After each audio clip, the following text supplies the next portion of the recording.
Welcome to another Sunday evening of painting miniatures. We will continue working on my Malifaux crew. It's slow progress, but it's steady progress, and we'll mainly be focusing a little bit on the bases of the minis I've been painting the last... It is fjernsyn for dig, and in a little bit I will show you something that will definitely send your thoughts in that direction. Because yesterday I got a very nice present from a really good friend of mine that is actually inspired by some old children's television. So without further ado, say hello to my new painting mascot. It is right here. Now, just zoom out a little bit so you can see it better. This is a crocheted, home designed little thingy. So the question for everyone here on the stream tonight is, what is this thing and why is this so special? And it is not what you think it's going to be. It's actually going to be something else. Well, it is something else. If you can guess it, I would be very impressed. It is not an Andrea. You partly see that because it has 3 feet. But it's pretty close. I mean, the color scheme is very much like Andrea, so it is close, but it's something else. And I don't know if you have any other guesses as to what it might be. What do we have that looks vaguely like a bird and has 3 feet? We're talking about Danish children's stories. It's not television, I should point out. It's from a book. Oh, a couple of books, really.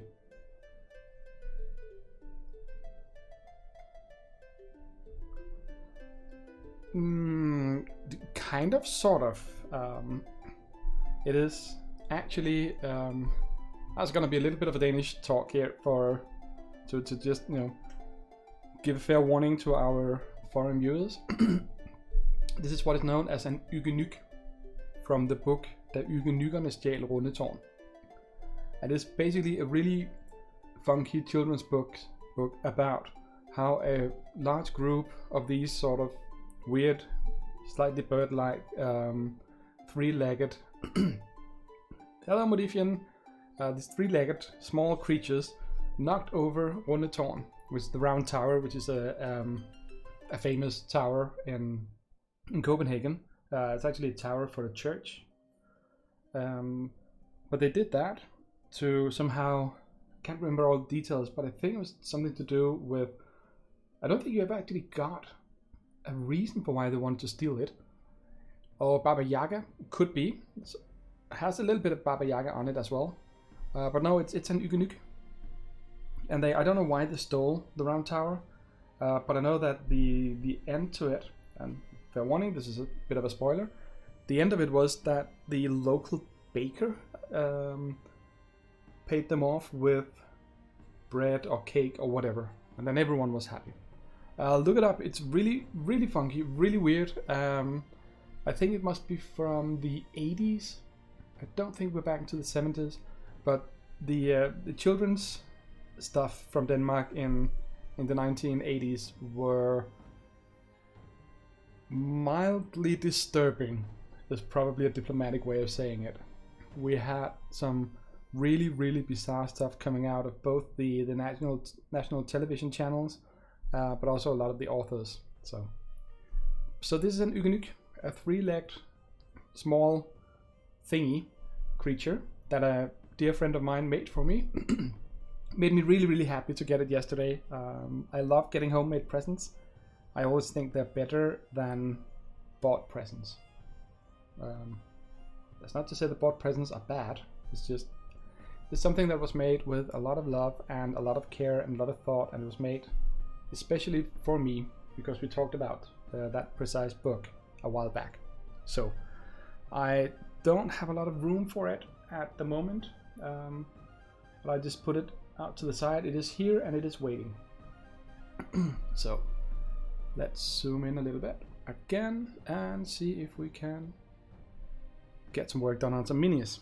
Now, since last time I've touched up Nino here just a bit. It's beginning to look quite nice. What we need to do is just some final highlights on his red parts and then the base.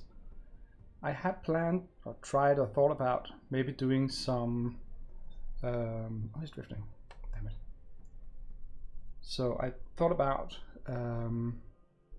doing kind of a swamp effect on the base. I have some things, tufts of grass here that I wanted to put a whole bunch of these around, because he's sneaking, he's stealthy, he wants to hide.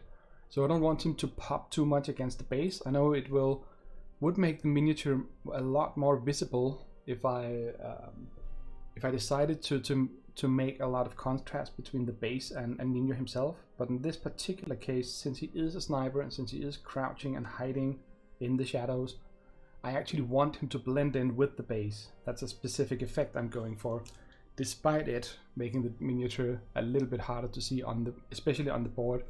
When he's standing like this, and he's basically gonna get a slightly brownish base. So yeah. On top of that, we also have, for some reason don't have him in his handle at the moment. He's almost finished. As you remember, he was very blue when we started last time. Then I fixed it up, did a heavy round of dry brushing with white, just to bring him back up. And he turned out to be fairly creepy. But again, the lore is that it's a Nephilim, it's a fallen angel, it's a fallen angel. His wings have been cut off. I need to emphasize those. I might want to give them his wings here, cut off wings. Might need to do something else.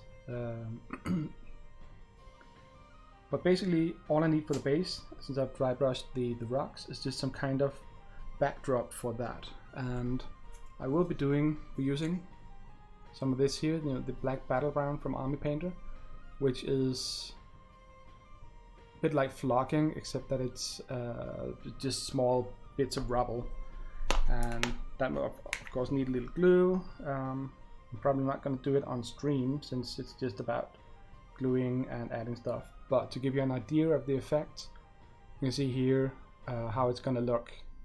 And here I actually do want the contrast. He's very white, so a black backdrop. Also, the gravelly part I think would serve him nice. Again, he's been enslaved. He's not in a good place, and I kind of want to reflect that in the miniature and the base as well. But I think I will do that off screen, because it's basically just about putting glue on the base, adding the flocking. Should have done it before so you could see it. Didn't get around to it. So Nino,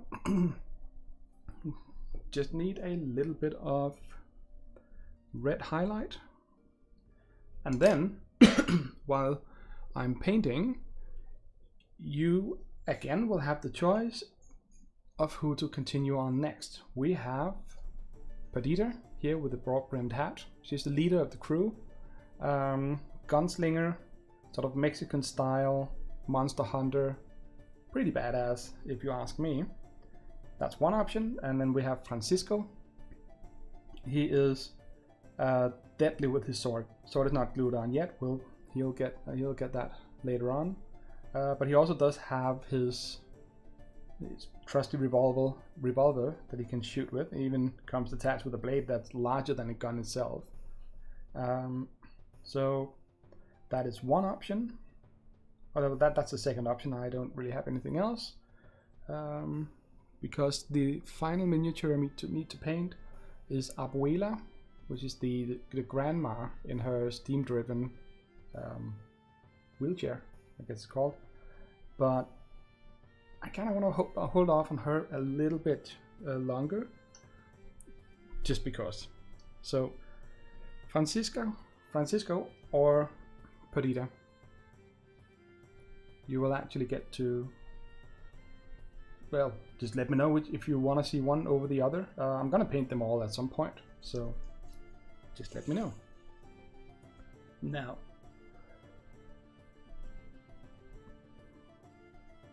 again for the red, we are just going to give just a small bit of highlight, nothing much, nothing fancy, just enough to what's it called, just to make it stand out a little bit more. I just rearranged some of my paint, so everything is disappearing on me tonight. So now, what have you people been up to the past couple of days? Other than Wohan playing a lot of Warhammer Vermintide with me and some of the other gurus from the Bastard Cafe. That was great fun, by the way. I think everyone should, well, no, not everyone. If you like those kind of games, you should play it. If not, and of course you shouldn't. We had lots of fun playing, running around in the old world, killing Skaven, Chaos Marauders, Chaos thingies. Thank you, Modifian. Code looks very nice. Absolutely correct. Okay, so fun thing here is that this little piece here that you can see from the side is pointed straight at me. And because it's pointed straight at me, I keep hitting it with the brush. So that is a little annoying, but it'll be fine. It'll all be fine in a little while. Then we're done.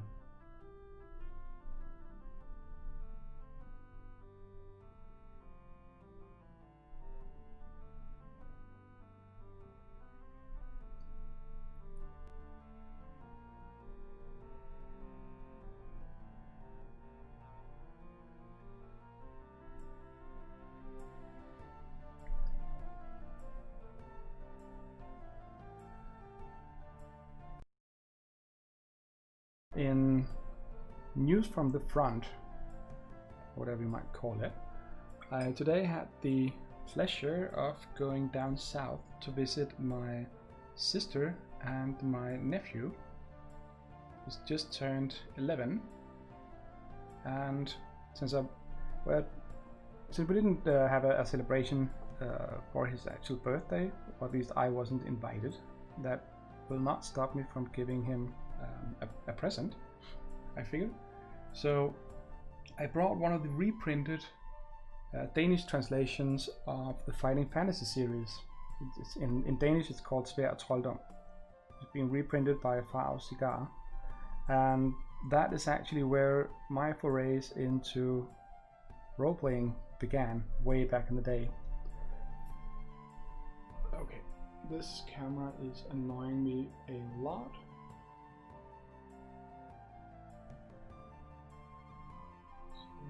Let's just see if we can maybe this will be a little bit better. It is basically a little bit like make your own adventure books. You read the first page and it'll give you a couple of options, and if you want to go left, jump to section whatever. If you want to go right, jump to another section. Those kind of books. And these ones here include a battle system, because you will encounter monsters, you will encounter traps that deal you damage, things you have to surpass, or challenges you have to beat, stuff like that. And you also have to keep track of the story and figure out which path through the book you're going to take, and just jump from one page to another all over the book until you hopefully finally in the end succeed. And now the reason I gave him that book was that, as I said, this is where I got started, but also because about a year ago or something, I heard it was before they moved, and I heard that he had actually tried playing good old D&D with some people from his old school. Yeah, so old school D&D with the people from his old school. Pun not intended. They just come to me naturally. That's why they're so bad. But since he had actually enjoyed the experience of playing a little bit of role-playing games, I figured that it might be, you know, as a responsible uncle, it would be my duty to keep, you know, keep some momentum on that. And I don't know, if he likes it, maybe he'll be a role player. If he doesn't like it, at least he has, you know, tried it and figured out that it is not for him. So I considered getting him the D&D starter set. And Oscar, if you are listening to this at any point, close your ears, because there might be some spoilers as to a future birthday present. Well, although I guess if you do go into D&D and that whole get up, you're probably just gonna get the things yourself. No, but the reason I went for the Fighting Fantasy, which is a solo adventure, is that due to the Corona shutdown and all that, they don't get out meet much. So I kind of wanted to give him something that could be his and that he could enjoy and have fun with, hopefully. No obligations, of course. If you don't like it, you don't like it. That is how it should be. So yeah.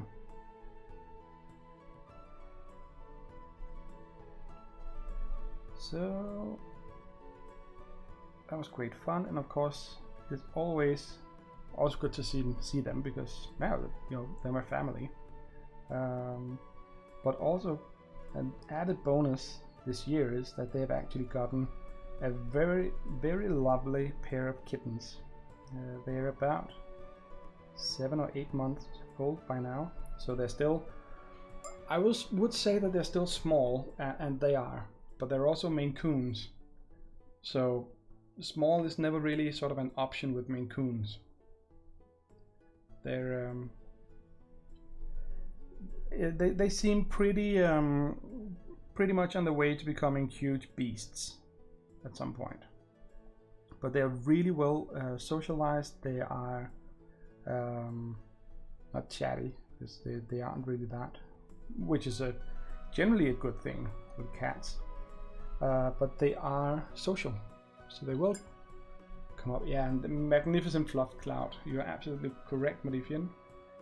These ones are sort of orangey, light orange and dark orange on the back, and then very, not white, but very bright sandy colored, light sandy colored on the bellies, and huge fluffy tails. So amazingly beautiful animals. So yeah, so hanging out with those is always great. So yeah.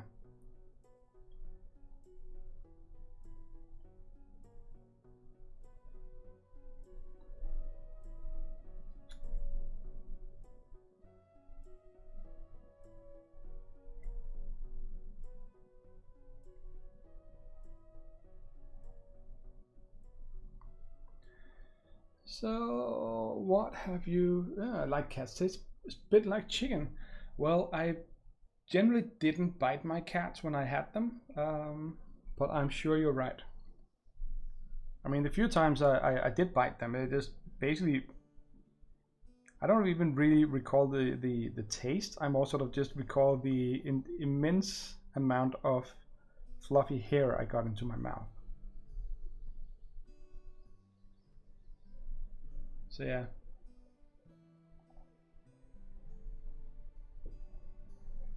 But Rohan, if you're telling me that you're actually eating cats, then I might just be tempted to conclude that you're really just an oversized rat. And that makes you a Skaven slave.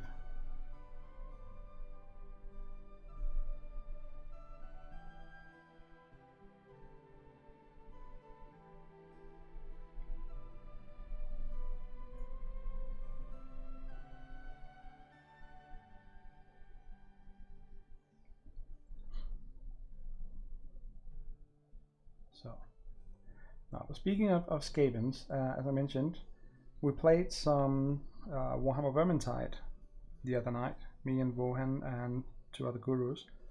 I also played a little bit with Bill Obladio 22. sometimes around.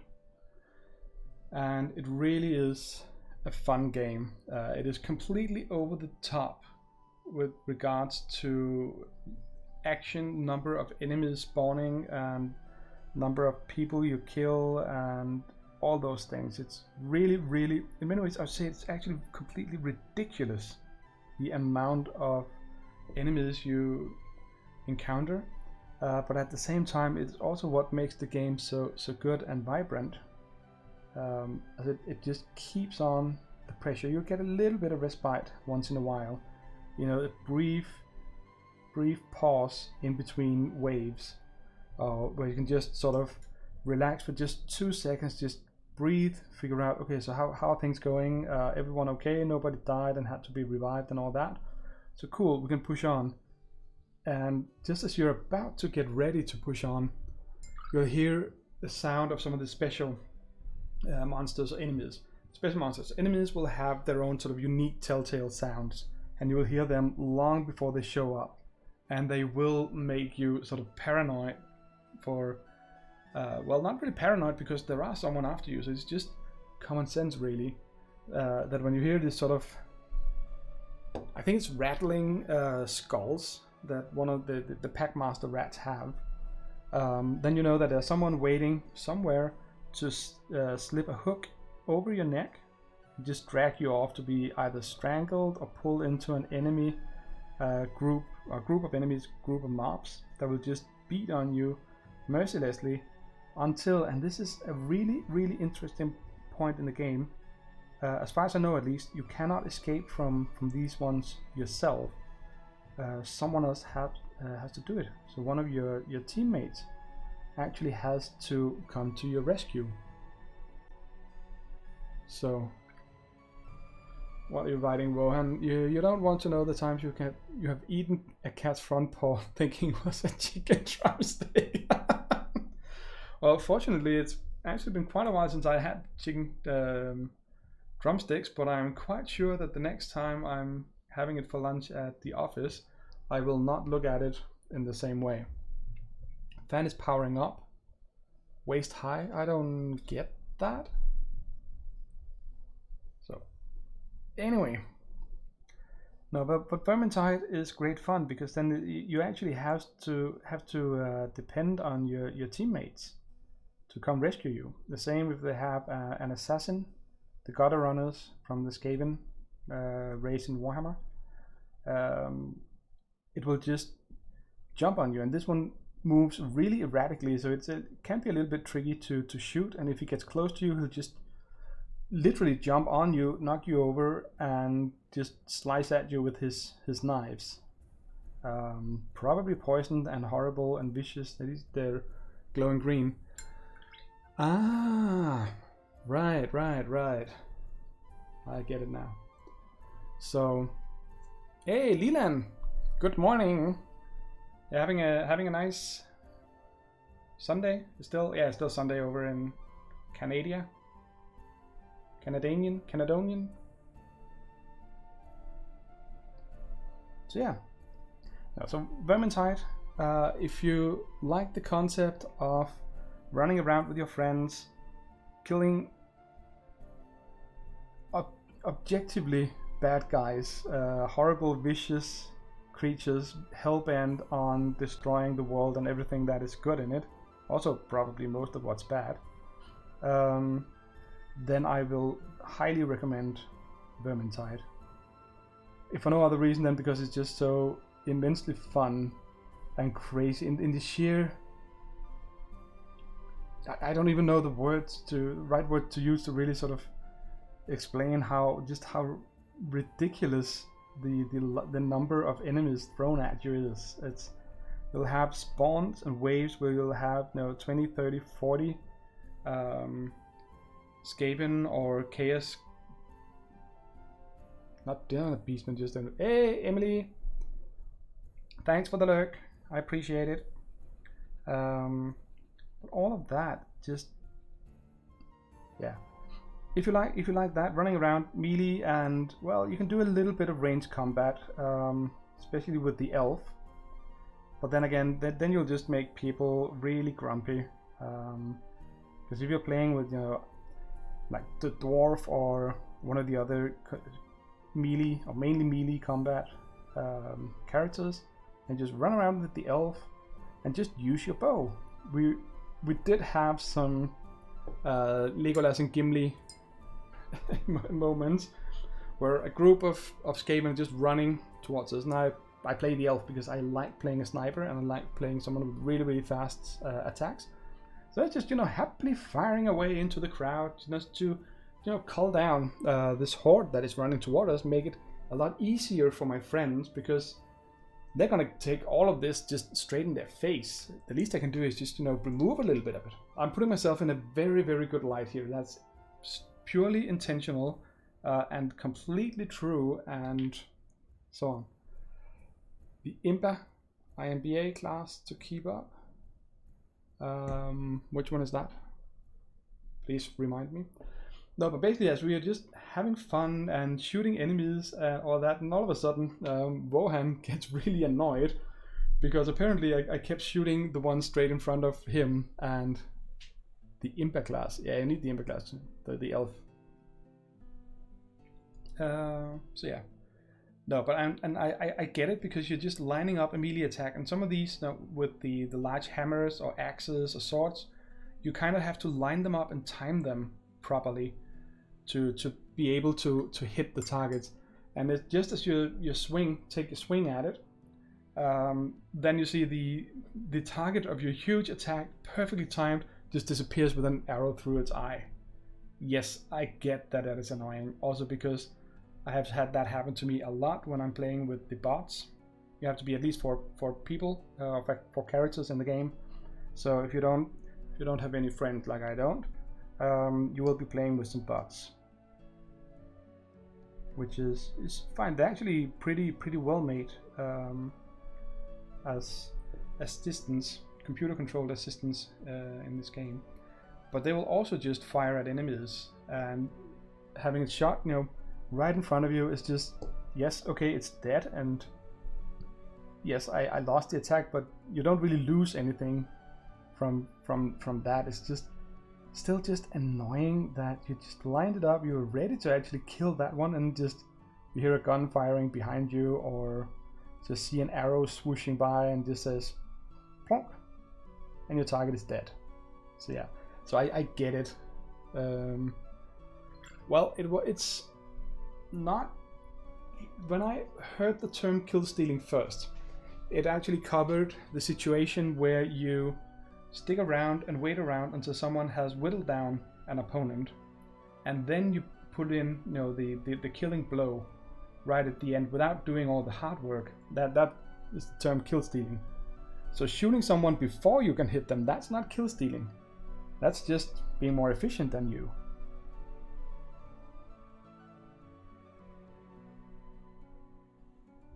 And yes, I have to admit that it does help that I have a wickedly overpowered bow. One thing is the power level, the strength or whatever of the weapon, and it can have some abilities like gaining your extra bonuses against Skaven or whatever.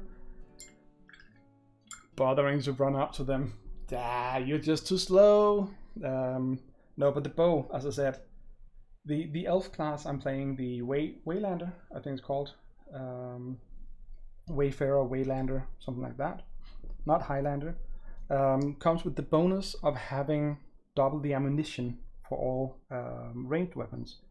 And then you get a bow with a good power level and a total of 50 ammo, which is the highest I've seen on any ranged weapon.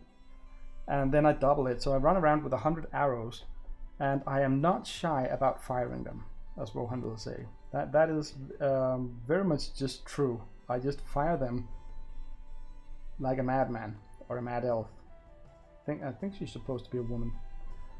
So they just fire them into the crowd.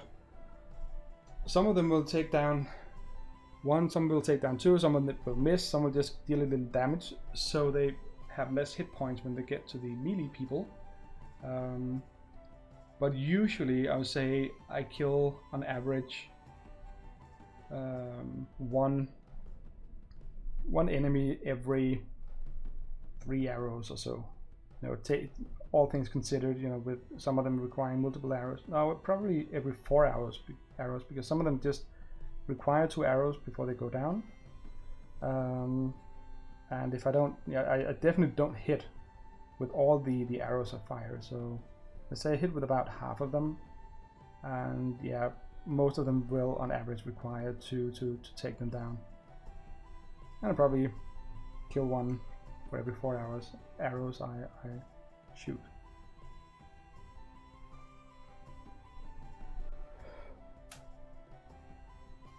But again, this is just completely crazy in this game, because there will literally just be a horde of them.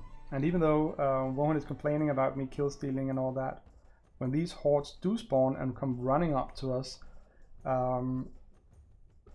not even, you know, with all these arrows and firing them really rapidly into the crowd, there'll still be plenty left for the melee characters to kill and get their own kill score up. But yeah. But anyway, it's a fun game. It's great. It is completely insane, though, the number of enemies, but that is not why I truly really love that game. I have been playing role-playing games. I think I've been playing role-playing games for 30 or so years, and the world I've played absolutely the most in is the Warhammer Fantasy world. So to me, seeing that in a game being brought to life as wonderfully, yeah, I'm proud of leaving you scraps. I'm not leaving you scraps, I'm leaving you all the good stuff. I mean, the Chaos Warriors, which are big brutes, I generally just let you take those, because hitting them in the head is, well, I try to hit them in the head and I do succeed. But I don't have armor piercing on that bow, so you get the fun stuff. I just take the boring, tedious rank and file troops and take those out for you, so you don't have to waste your time on that. So yeah, as you can imagine, my so-called teammates were not very happy with me, but they were still kind enough to actually help me out when I got captured by pack rats and assassins. So thank you for that, at least.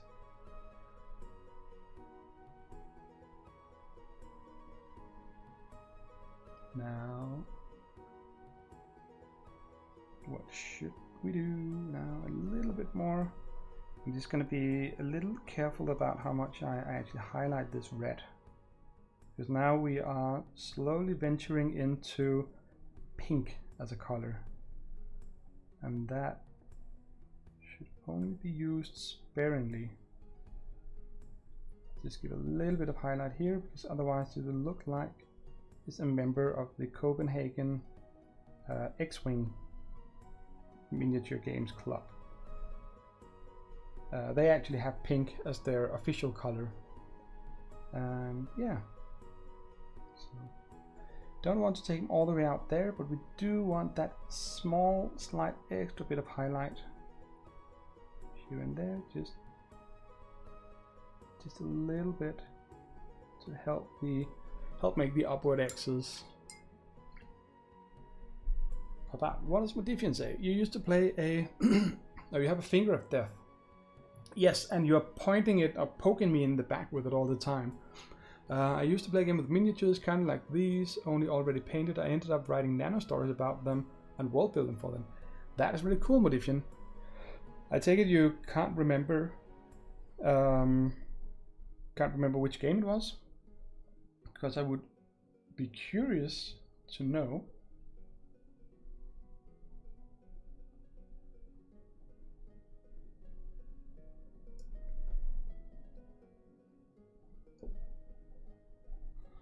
Just going to do a quick. Now again, I need to focus, so I will not be saying anything intelligible.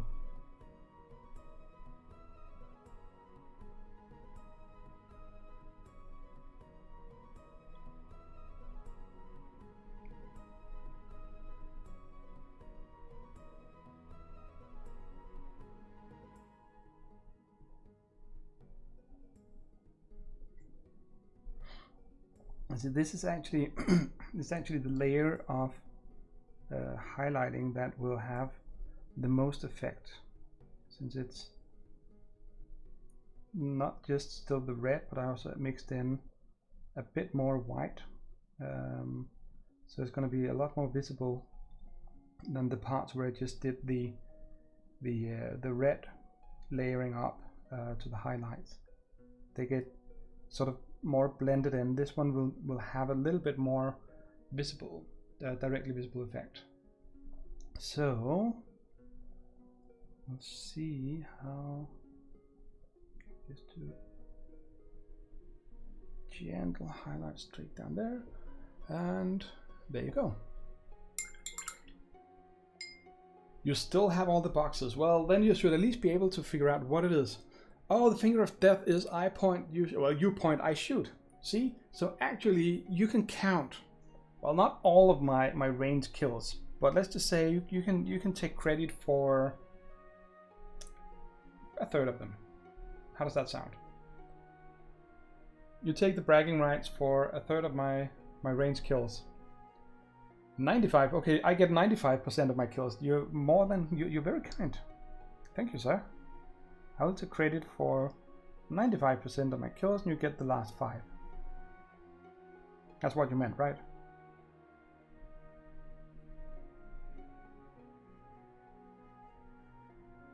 So yeah, so here we go. Sure. Well, you know what we should do? I'm not good with the other classes, but I'm getting some experience with the Kruber, the mercenary, so we should switch. So I play Kruber and you play the elf, and we'll see if you get as many kills. I think that would be fair. A fair test. I know what I need to do for Nino. I need to highlight the little skull on his hat. That is a skull. Needs to be highlighted.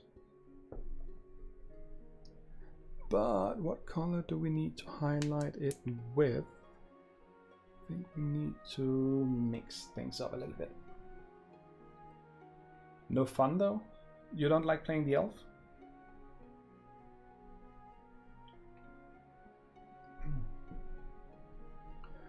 Or are you referring to the fact that you know I'm just gonna get the highest kill score anyway? Because I'm just gonna equip Kruber with some kind of nasty ranged weapon and basically play him like I play the elf.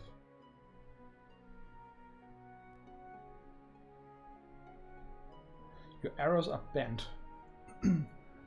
Yeah, and also if you don't actually have a bow, and this is not just me talking shit, this is actually me being serious for a while. If you don't have the bow, oh right, you said you don't like playing the ranged classes. But if you don't have a bow, you know, with 100 arrows in it, then you can't just fire as wildly as I do. You have to pick your targets and pick your shots a lot better, and that will give you a lower kill rate. I tried that actually with the elf with a different bow because it took one of the armor piercing ones. I wanted to see if it fared better against the tougher targets. And oh, full melee. Well, I might be tempted to actually do that with the elf and just not bring the bow, or at least bring sometimes, like, you know, with the what's called the gutter runners and the other special characters. It is really nice to take them out at range, but that shouldn't be that many kills. Other than that, I could just go full melee with my little elf.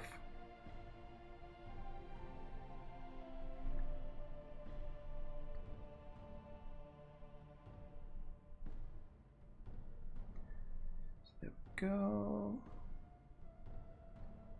That is the skull almost taken care of.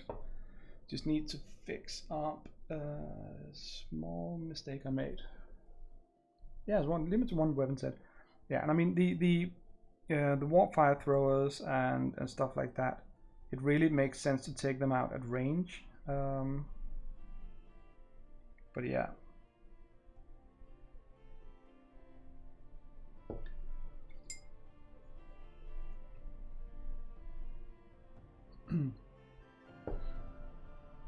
So I need a little black.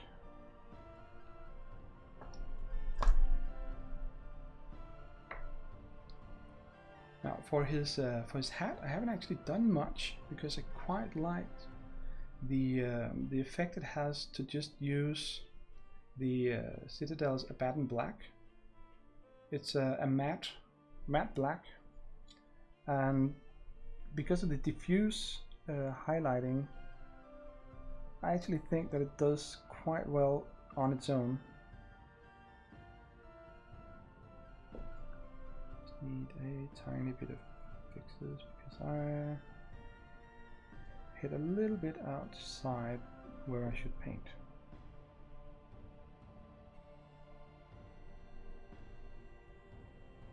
Yeah, so there we go. So that is basically, I think that's basically Nino being done. The code is the code. The gun is just, again, the gun is just all silver because I just wanted to show up, and I just want to get them ready for the table. Pants have gotten a little bit of shade. Black boots. They're a little shiny, but they're also such a small part of the miniature that I can't really be bothered doing any kind of highlighting and stuff like that. So the question now is, should I do the bases on these two, or should I continue actually painting on some of the others? And I think that what I want to do the most is to actually paint. The bases I'll just do. The bases usually take, it doesn't really take long, it's just a little fiddly, and it's not a lot to look at really. So we are down again to the agony of choice. Full contrast on the base and make it checkerboard like my Harleys. Yes, but I have it from a trustworthy source that doing a checkerboard like that takes a really long time. My vision, well, you more or less saw it before. I want to try to do a swamp for Nino, something reflective, but the only water effect I have at the moment is something called Pacific or something. It gives, it's actually, I have an example of it here. It is what I used on the base here. Here's used on top of white, and I mean, putting him in this is not gonna look like he's standing in the middle of a swamp. It's gonna look like he's standing in a little bit of, in a puddle of blue goo, which again, it's Malifaux, so it wouldn't be completely wrong. Thank you. It's from Gloomhaven. So the part you can see here, the flamey bits, that's actually part of the miniature itself. For this page here, I just painted it white, just flat white, and then made some, you can probably see if I can get the light to reflect. You see that I made some wavy mess. Yeah, it's the called Spellweaver, I think it is. Sorcerer thingy. I've completely messed up the eyes. Yeah, Spellweaver. But just took some of this. It was one of the AK bits of terrain called Pacific or Dark Pacific or Blue Pacific, and then I made some ripples in it as it dried, and turned into this. But I should get one of the brown or sort of the muddy effects for Nino and just plop a little bit on the base.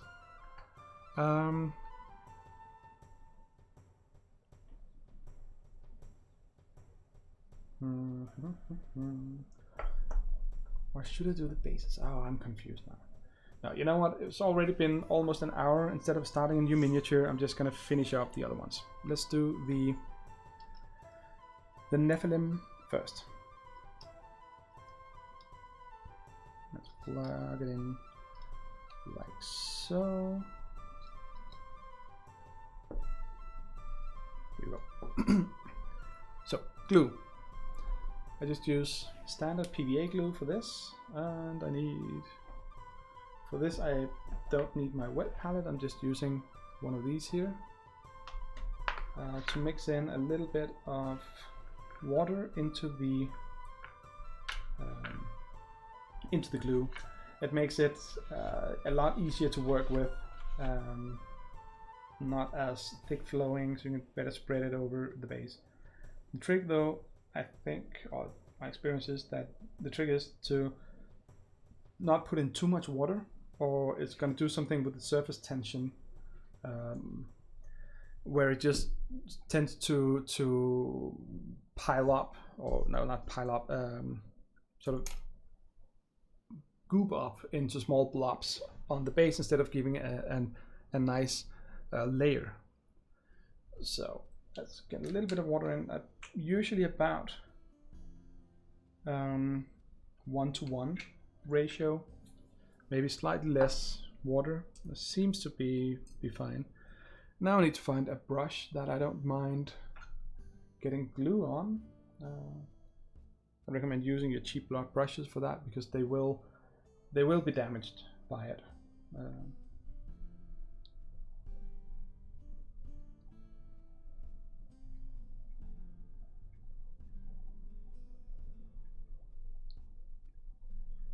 Oh, I just got an idea. I have got to try this out. It's probably not going to work. It's either going to look completely ridiculous and I'll have to fix it, but maybe I can try it out. I figured that if I add some coloring to the glue, then maybe I can make it seem like we have a fire going on underneath him. So let's see if we can do that.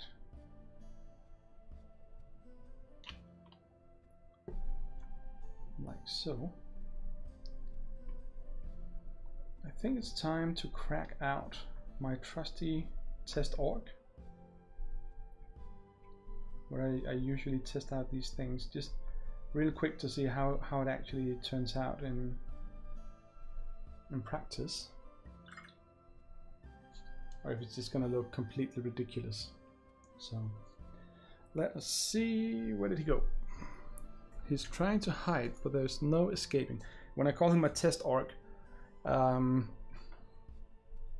use him to test out various techniques and things to see how they pan out. Like, you know, I've airbrushed him a little bit. I've probably not even done Sentinel on him. I've tried new paints to see how they go. But this actually won't really work properly because I need a flat base for this. What to do? Do we have anything? Do I have anything within reach that I can try this on? I probably don't. So I will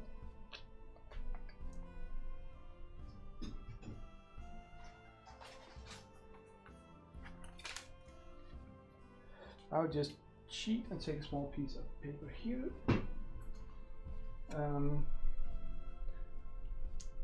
Focus, camera. I just take, it's just something from a keyboard I bought. Hopefully it's a little bit, it's a little kind of the shiny paper. So hopefully it will not warp as much. Basically, if I want to add in some glue here, which I do, I really don't need my magnifying lamp for this part. So let's assume I lob in a lot of glue to really get a nice base. Oh, now you can't see my face. There you go. Now it almost looks like I have a halo, which I don't because I'm not an angel. Never mind. The lamp goes in anyway. So we have this here, and let's take some of the stuff for the base. You can see it's still wet. I can just put a lot of it on here. Just dab it just a little bit to get it into the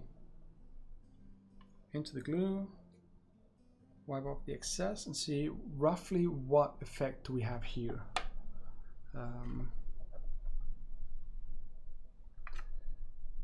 It does give sort of, when I'm looking at the paper here, you can see the orangey bit underneath the black rubble.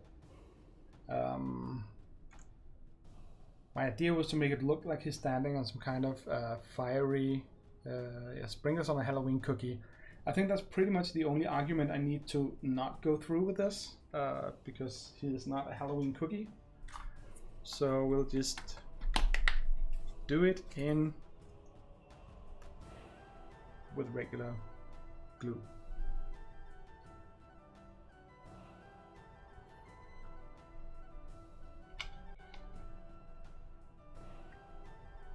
Thank you, Modifian.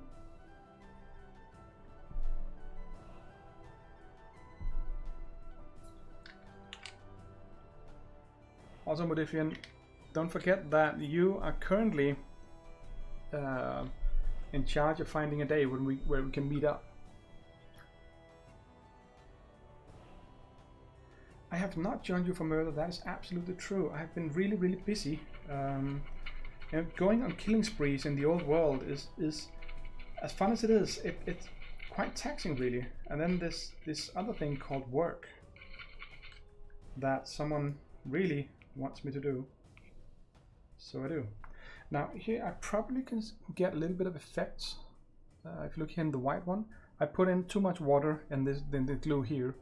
So if I pull that out a little bit on the sides, you see the way it sort of withdraws is not really good, because it actually draws away from where I put it. It doesn't stay there. And of course gravity helps a little bit.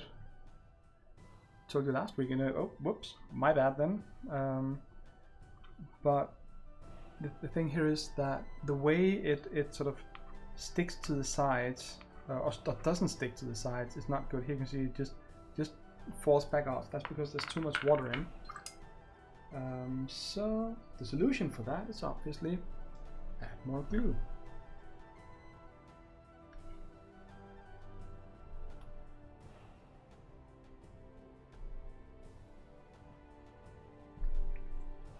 So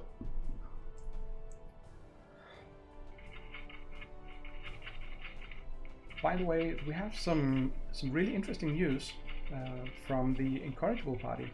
I think I've talked a little bit about how we're trying to set up what's known as a West Marshes, yeah, it must be marshes, not marches, West Marshes style campaign. That is basically a place where a lot of people share the world building of the same world.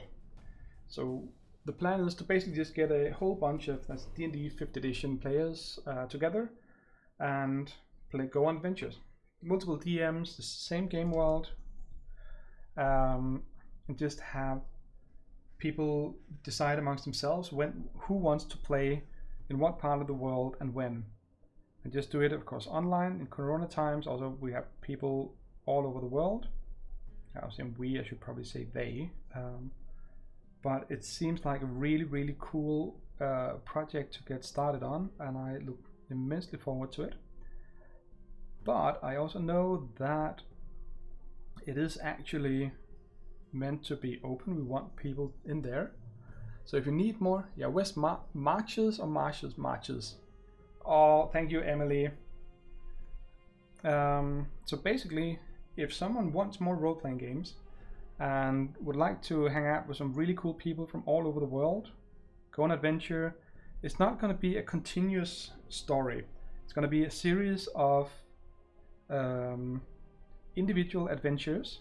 Some of them might be linked through clues or hints, or small scraps of paper you find in one dungeon can lead you to something else.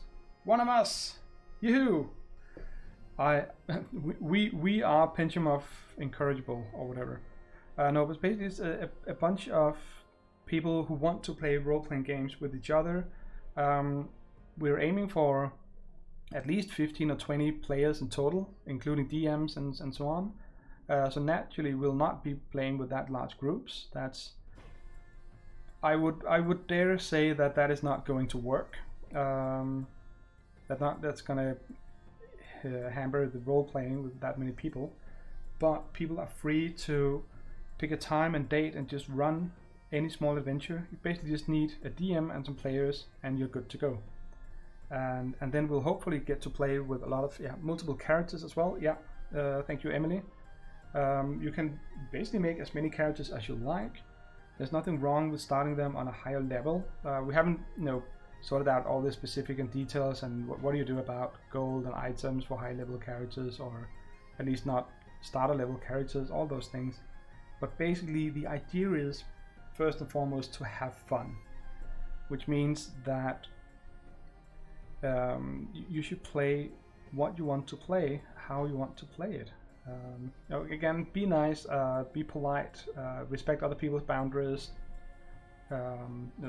things like that. Basically, just don't be an idiot. Don't be that guy.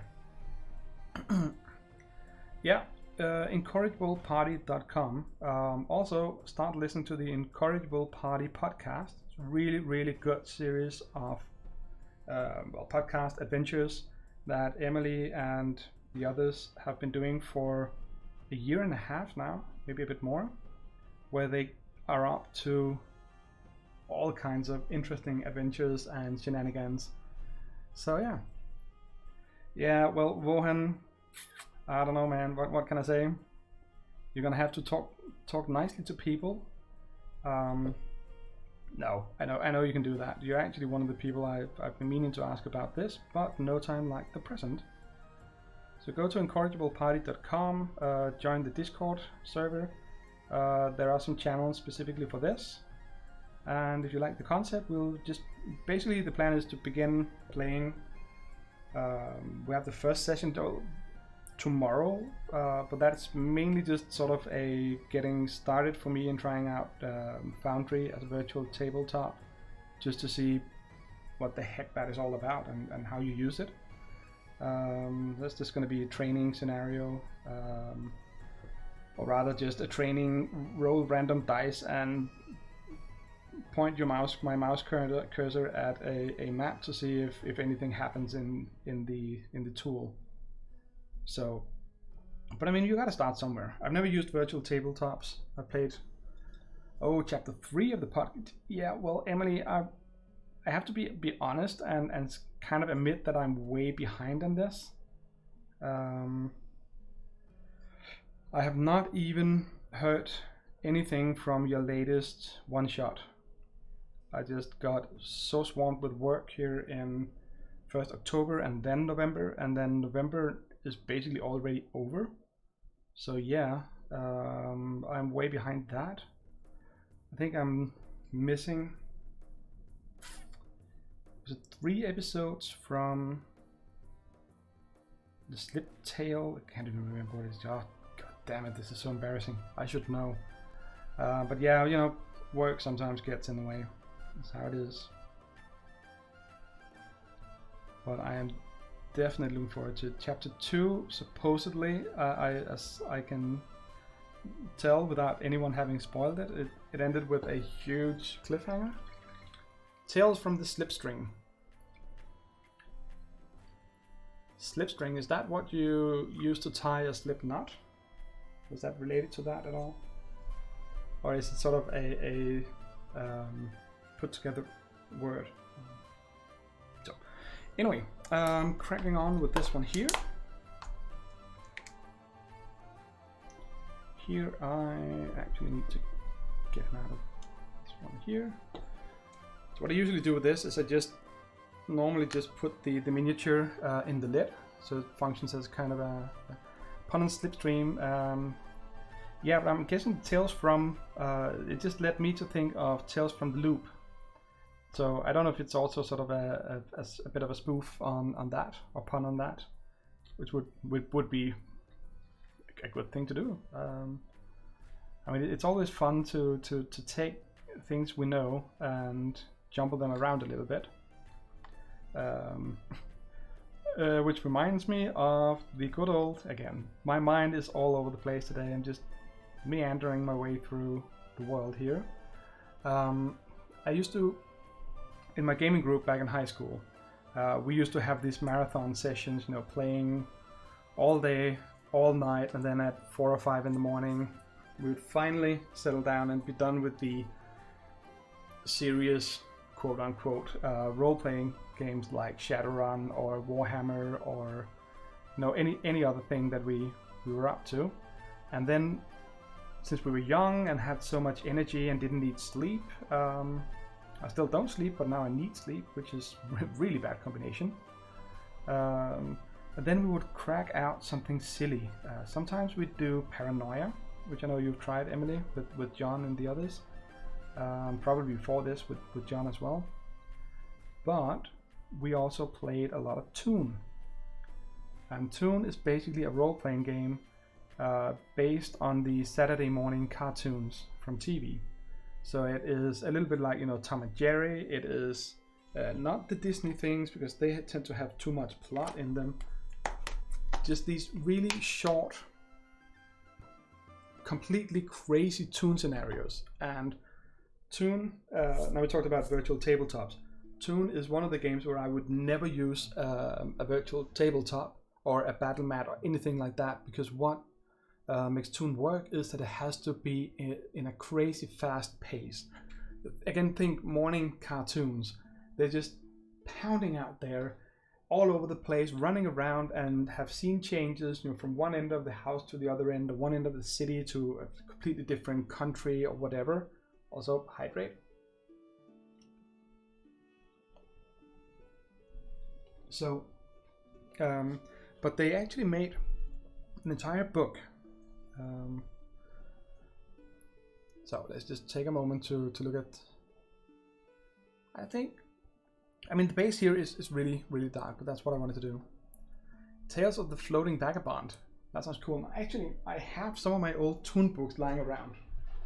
So.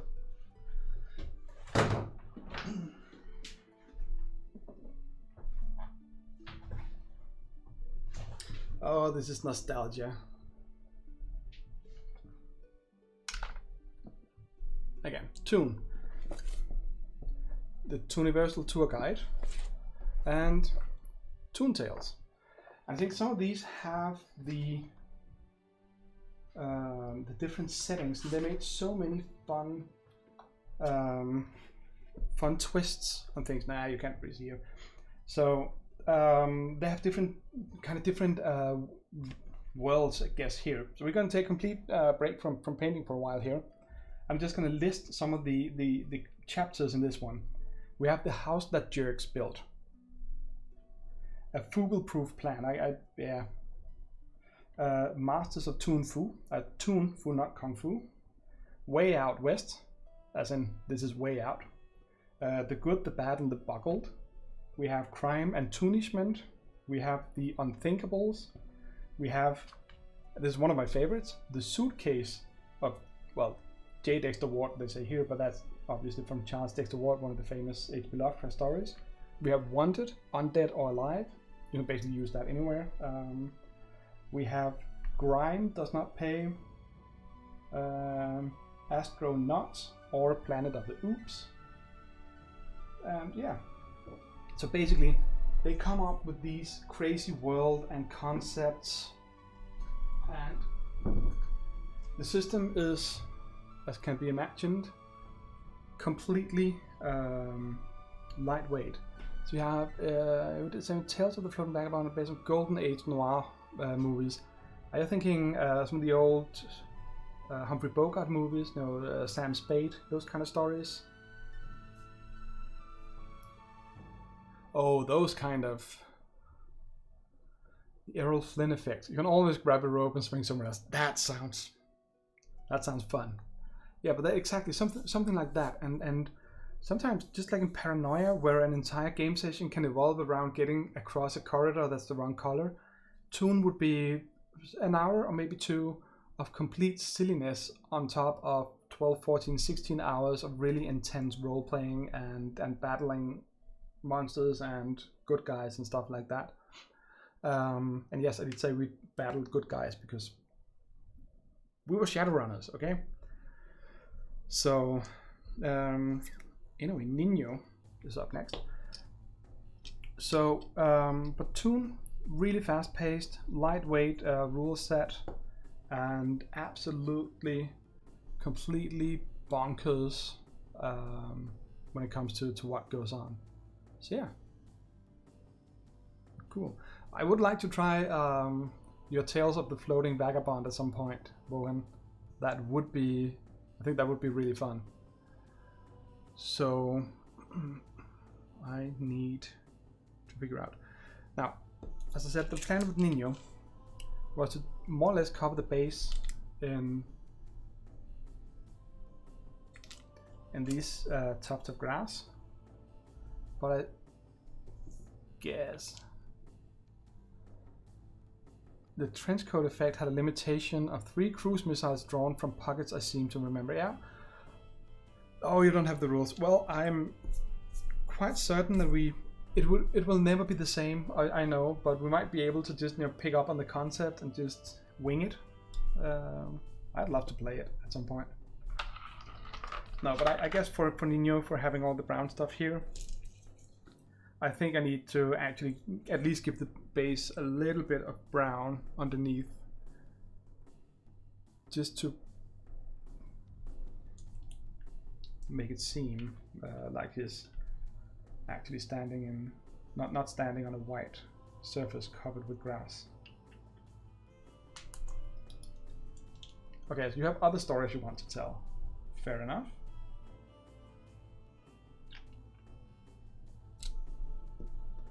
That is, of course, perfectly fine.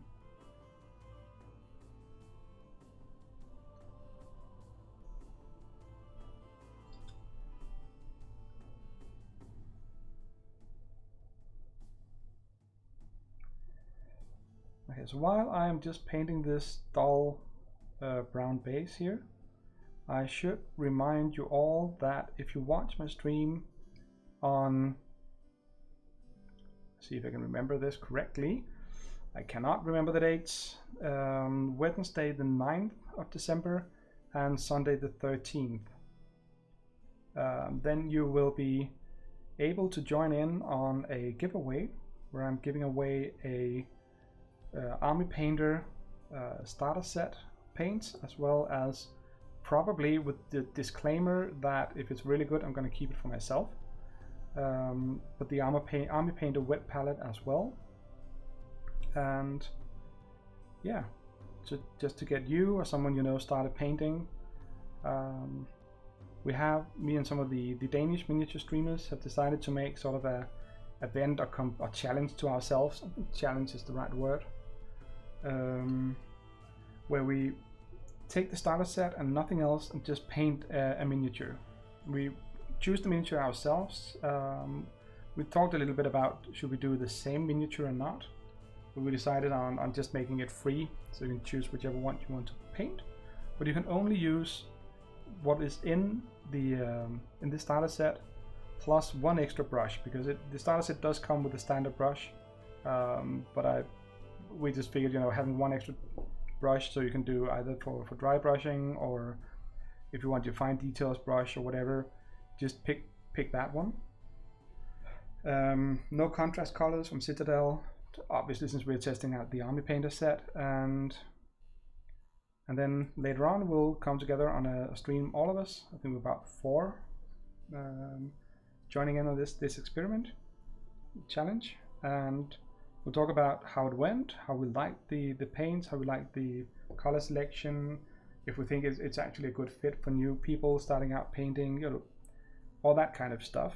And on my own streams, if you enter the stream and just type in the comment, I will put down your name and I'll do a prize draw afterwards.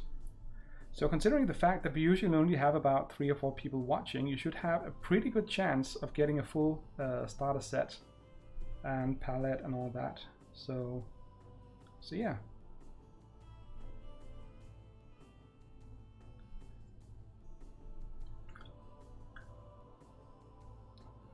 And of course it seems kind of silly, because I know at least Rohan, you have your own paints already, lots of them. Emily, I don't know if you technically have your own paints, or if it's John's, or if it's you're both combined, or if you're even interested. So it's not like there's much new for any of you, I guess, but maybe you know someone, maybe you have a nephew or a child or whatever who could use a little incentive to get started with this wonderfully fun and frustrating hobby. Oh, so well, I guess you could do that, Rohan. You never really looked like a daughter to me. You look a little bit more like a, I don't know, maybe a Petra?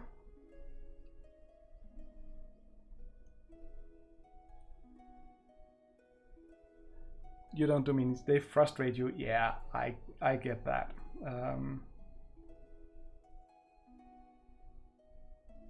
They also frustrate me, but it's so nice to have painted minis.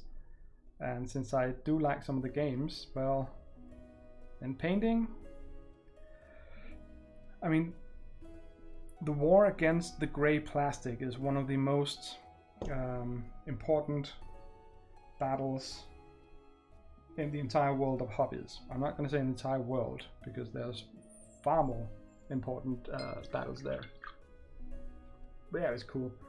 And I mean, especially for your hobbies, you should do stuff you like. And I'll get frustrated at miniatures once in a while, but that's sort of on the line or the effect where I get frustrated because I really want to do a good job, but something is not really working out or panning out well or whatever. But I also know that in the end I am gonna make it work. So yeah. So actually what I am going to try to do is, I just thought about it and think, yes, it is going to be a little blue, but a lot of the white is going through this.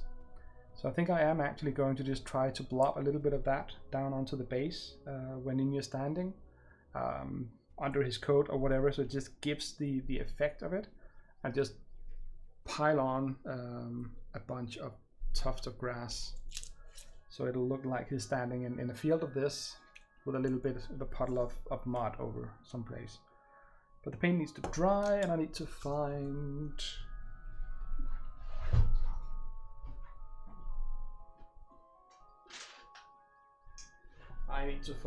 my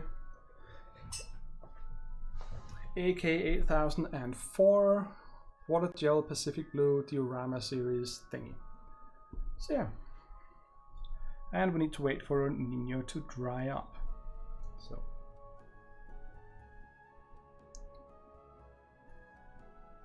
So while we're waiting for that, while I'm just fixing a few small mistakes here, I can do a pluck for... I haven't got my chatbots and anything set up for commands or all that fancy stuff that the young people have these days. I might get to that eventually. But a small plug for the Incorrigible party here on Twitch, where Emily and John will be playing Robinson Crusoe tonight. And I'm really tired, so I might fall asleep before you start. It's at 11 p.m. Central European time. But it's so nice to have you in the background. I love your voices. You're having so much fun, and I don't know, that always just sort of gets to me and makes me smile a little bit when I'm sitting around doing whatever. I have to admit, I missed most of your last streams with the Robinson Crusoe, but I have the feeling that it basically is Robinson Crusoe. You're stuck on a deserted island, and you need to survive. Dying with the Deadmer. Yep, you have a tendency to die. John and Emily also did a long series where they played Kingdom Death Monster, KDM. Kingdom Monster Death, I can't remember. And you got very unlucky a few times, and it is a brutal game. It is very much meant to challenge the players, and well, it did, and you died a lot, but you made it entertaining.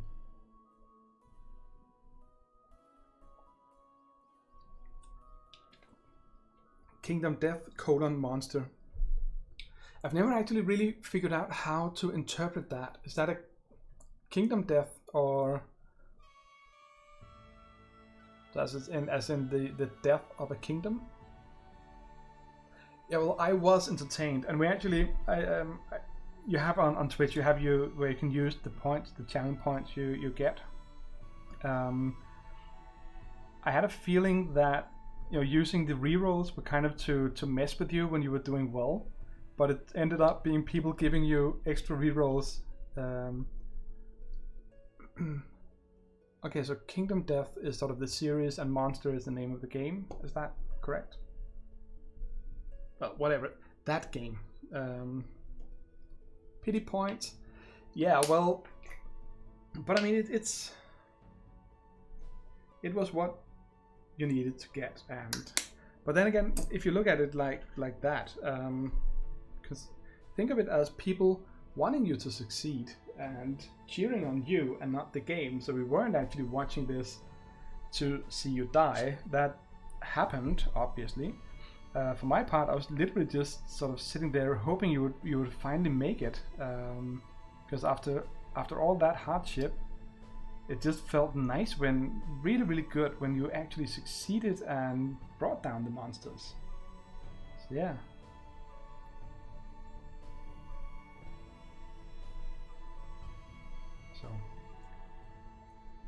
So we're not all evil here. We don't all want you to just die.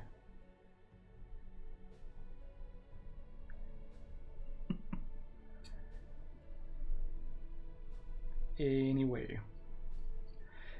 Yeah, I need to figure out a different way of doing the priming on these bases, or the characters. Maybe put them on other bases, because scraping off the paint, again, just for reference, this is how it looks afterwards. And I actually want the rim to be completely red, or completely black. So I have to kind of scrape it off, and it just takes a while. It is a very good community. So many awesome, fun people to hang out with, and we literally are from all over the world. We have both the east and west coast of America and Canada.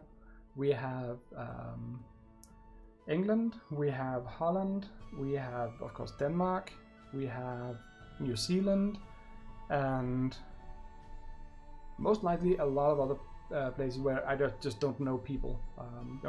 Taking the entire North America, kind of covers a lot of the people in the channels. So, but yeah. But as I said, the West Marches, go join if you need more. Role-playing games. It would be Dungeons and Dragons 5th edition. You can like it, you can hate it, whatever. It's always up to you. I will not be the judge of any of that. I like playing in that. Well, I haven't been a player in that system, but I think I will enjoy being a player in that system, because it is simpler in many ways than other systems. It's more straightforward. It's very streamlined. They have some good effects, like the entire sort of advantage disadvantage. I like the way it plays out, and one thing I've heard from diehard fans, including another good friend, about 5th edition compared to 3.5, which is what he convinced me and the gaming group to try out. And he was very focused on the rules, and we had this discussion a few times, him and I, about it not being possible to make insert whatever class in very many ways in 5e. And my immediate reaction was just that doesn't make sense, because what brings any character to life is its personality. It is how you play it, not just strictly the alignment, because the alignment system is interesting and somewhat weird, but the way you build your character, rules wise, to me has always meant less than how you play it and what personality you give it. So I'm of the opinion that I would be able to take two characters with the exact same stats and play them completely different personality wise. Even how they react in battles and all that. How are they aggressive? Are they hanging back or whatever? And that to me is what role-playing is about, making your character come alive. Yeah, lose it with the rules, take a good group, GM. Yeah, all role-playing games takes a good group and GM. What I found though is that unless you have people who played something like 3.5 for the past 20 years and by now know all the rules by heart, then my experience is that you will do the rules very loose anyway, if for no other reason than that is the only way you can actually make it work and get through a game without looking up rules left and right. And looking up rules, yeah. What do you mean role-playing doesn't take a good group? Role-playing. Yeah, but no, my point is that what I like about 5e, yeah, and again, it all comes down to how your group plays and what kind of game they want to run. A lot of people will do, and I've seen this both in 3.5 and 5e, and basically it can be done, all game systems can be used or abused in many different ways. Okay, I have to remember here that I don't want to cover the entire base in goo, only some of it, and the brown should be able to show through, so we'll just make a puddle here. Sorry about derailing myself again. But if people want to play by the numbers, by the book, optimize the characters with the excuse that if you don't max out the right stats and if you don't use all the right weapons, then you're not using your character or your class correctly, then I would say that is role playing or rules playing. That is not role. Then that would not be truly, strictly speaking, an RPG. That would more be along the lines of a board game or a computer game.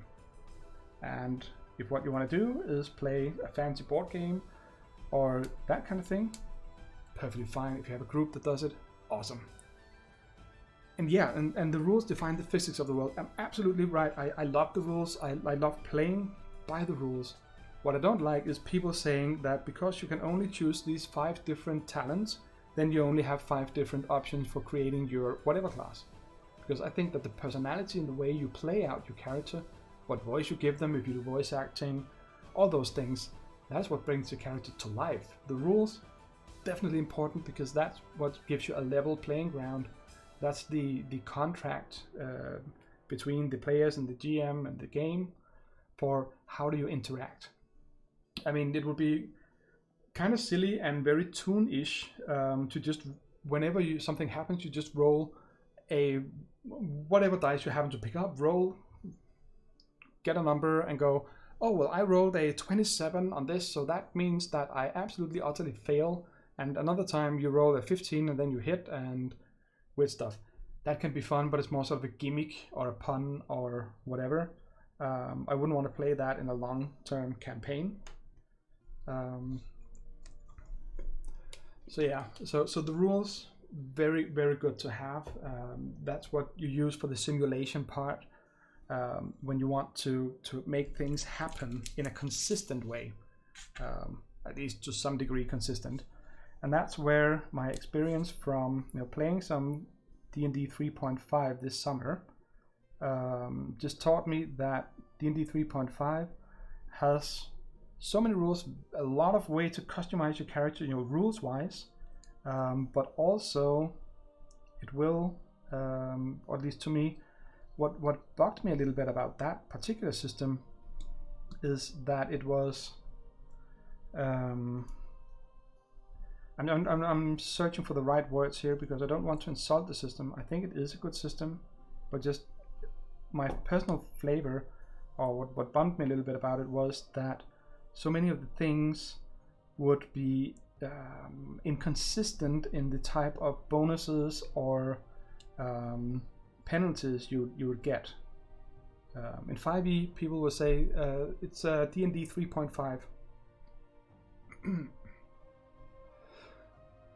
Yeah, I mean the structure around the classes, and yeah, sure, you should have some options for it, because it's fun to do different things and have characters who do one thing, maybe cast spells, maybe not cast spells. I mean, if all the characters could do everything, well, then I guess it would all be up to your imagination. Wouldn't that be scary? So D&D 3.5 is what I'm talking a little bit about why I personally found it to be a good system that I didn't like to play. Also, think that's enough bushes for Nino. Oh, but that does look nice. No, but you would have, and since my mind is slightly burned out from stress and stuff, I can't remember these specific details anymore. Exactly, Rowan. The good creative idea should always take precedence over rules. I agree completely with that. But in 5e, you will have some skill. All of a sudden, one skill or whatever, you'll do that, and if you have it, you'll get maybe +1 to some kind of roll. Another one allows you access or grants you access to a certain action. Another would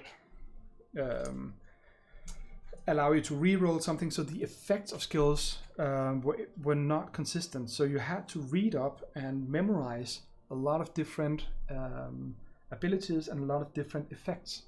And me not doing that, because I don't really enjoy reading. If I had to do all this stuff, we were supposed to be reading about 1,000 pages of rules. So basically I just winged it all the time anyway. And for that, I think it's, if I'm doing that anyway, then why even bother with such a complex system? Why not just go for something really simple? You have a couple of basic skills. They cover most situations, and all the situations that actually arise in the game are not covered anyway, so I have to make up something at that point. But this gives me something I can actually wrap my head around, because my days of plowing through thousands of pages of rules to be able to get to memorize all the different modifiers and abilities and stuff like that, I just don't have it in me anymore. I've done that in Shadowrun, in Earthdawn. I mean, Shadowrun with all the source books and decking, magic, riggers, all those things, all the cyberware stuff. I loved geeking out in those systems when I was earlier, but these days I just want to play. I want to do the narrative, collaborative storytelling. I want to bring characters to life. I want to have fun. I want to see people's eyes just widen when something happens in the world. I want to be surprised by what my players do and the choices they make. I don't want to be surprised by a player saying, oh, but then I found this obscure rule in an obscure book, and that gives me an extra +5, so I insta-kill the bad guy. That'll just maybe go, oh, okay, so you do that, he's now dead. Congrats, you survived. But if they do something weird, like saying, I don't know, an example would be something like, oh, but I remember something from a past adventure or whatever, and build on that and say, but bad guy, now that we have this huge banner scene, the end of blah blah blah, leading up to the big fight, I remember you once bragged about something in the inn. That's one of the stories about you, and you said that if anyone ever challenged you to do anything, you would do it.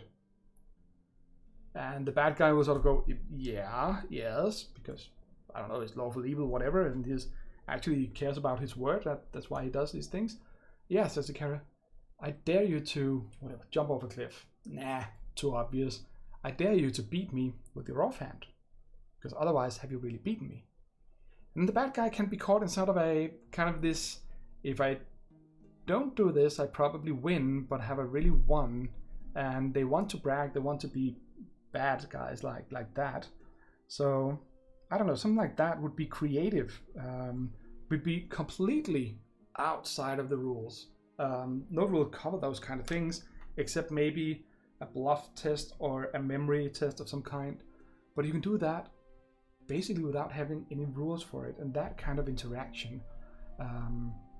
Not solving puzzles like what is the correct sequence of letters or whatever. Those can be fun to have as a mental intelligence test.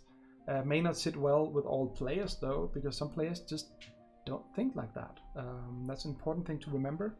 I have in some of my groups I've had over the years, I've played with people who are dyslexic. Don't give them large letters to read. Don't expect them to write a lot. They're freaking dyslexic. They actually have problems reading large amounts of texts, but some of them are incredibly good at listening and remembering, probably because they haven't read that much. So if your entire puzzle evolves around them knowing obscure grammar rules or whatever, putting words together to form the right words, then it's not going to work. And then the only thing you can progress through those puzzles is to allow the characters some intelligence rolls, which they will obviously fail, because players do that whenever they're stuck. They have one chance to get out of it and then they fail that roll. So that would be the rules, or maybe the puzzle, whatever, hampering the characters from progressing. There's a difference between what your characters know and what your players know, and there's also a huge difference between what your characters can do and what you can do. So making an intelligence test, effectively some kind of IQ test, and giving it to the party consisting of all the wizards with 200 in intelligence scores all over the place, but you're giving it to a bunch of kindergarten kids, whatever. The local kindergarten is playing D&D now. They start earlier and earlier every year. So you have a bunch of 6-year-olds and you expect them to solve university level math or whatever weird shit you throw at them. Of course they can. That's the obvious example. But when you're dealing with adults and give some kind of logic puzzle, let's say that people don't train that on a daily basis, they haven't kept those skills up, and then you expect the players to solve it. What if the players don't possess the skills that the characters do? Do you then just effectively just say, you find a puzzle, roll intelligence? Do you give them the puzzle and then when they cannot figure it out, go, oh, okay, so the players couldn't figure it out, but your characters know that the solution is 42. That also kind of sort of anticlimactic. Or you can play a bunch of really, really simple-minded, book-wise unintelligent, that isn't the same as being unintelligent, book-wise unintelligent, I don't know, let's stay with the standard tropes. You have a grunt of some kind. They have a big sword, they swing it, they're very powerful, very strong. They don't like talking to people because they've been cheated so many times that they basically just stay out of that. That's clever of them.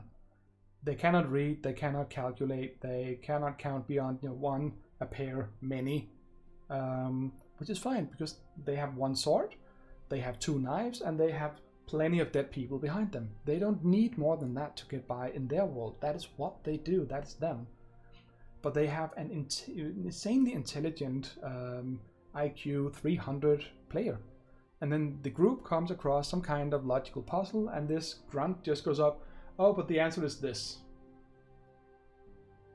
Yes, he could have divine inspiration, he could have, there's all sorts of ways to explain that. Or he could just be brilliant in the non-bookish way for doing logical challenges or whatever. But most likely they wouldn't. So what is my point in this? Do not give the players a task to solve when it is really the characters who's going to solve it. Try to spin it around and imagine who's actually playing this game. Who are the characters? I mean, if you have a really low intelligence score, low wisdom score character in D&D, they're not going to solve highly complex riddles about aligning the planets and blah blah blah. They don't have the base knowledge for that, and so on. Levels and hit points makes no natural barrier. Let's come back to that in a little bit. I just finish off my rant here, because there's a huge difference between giving a challenge to the players and giving a challenge to the characters. Because even though the players can easily solve this, I remember in the old red box set from D&D back in the 80s, yeah, 80s, there was this challenge, and I was like 11 when I tried it first, so it was basically, I think you can translate it to English, ETTFFSS, what is the next letter? And that's obviously 1, 2, 3, 4, 5, 6, 7, and then E for 8. Great, it's an O in Danish because 8 in Danish starts with an O. But the wizard would know that already, or at least be able to figure it out in game. The fighter would probably not even care. The halfling would go off and eat something. The elf would just shoot the puzzle. But then you have, the 12, 13-year-old kids we were going, oh, this is, and this is an exciting puzzle because I didn't know it until I saw it in that book, so it took a little while for me to guess it, or figure it out more likely. But it was my character who found it, not me. So what does your character do, and what does your player do? It's the same with knowledge. I as a player, I'm a DM, so I've naturally looked a little bit in the monster manual. I also know a little bit about the example called role-playing, separating what you know as a player from what your character can do. But then I've seen DMs, GMs, game masters, storytellers, make the progression of a level or scenario, adventure, whatever, the progression of an adventure be dependent on the players solving a logical puzzle. And that, to me, is not about role-playing. That is about maybe board game, it's about riddles, which can be fun. But to me, it always breaks it a little bit when people do it. Whereas if you design some kind of abstract, non-detailed puzzle thingy, whatever, there are some things you need to calculate when the stars are aligned correctly. That's what they get, and then the characters can in-game do some stuff. It's a question of how deep in the roles you go. Yeah, but again, the thing is, what I know as a person, as a player, and what my character knows are two different things. And even though I know some stats for monsters, doesn't mean that my character knows it. I shouldn't bring that into the game. Just like the fact that I know the answer to a riddle or can think out the rank or deduce the answer to a riddle, I should not necessarily take that into the game because my character might not do that. And that's just one of my small pet peeves, is people who think that giving the players a challenge is the way to make the characters progress. That kind of sort of breaks, that breaks that separation. Just like saying, oh, but you have to be able to tell me the armor class. You come to a door where the riddle in-game is, what is the armor class of a standard orc from the monster manual? Some of the players would just be able to say, oh, that's easy, 13, I think, or 12, probably 12.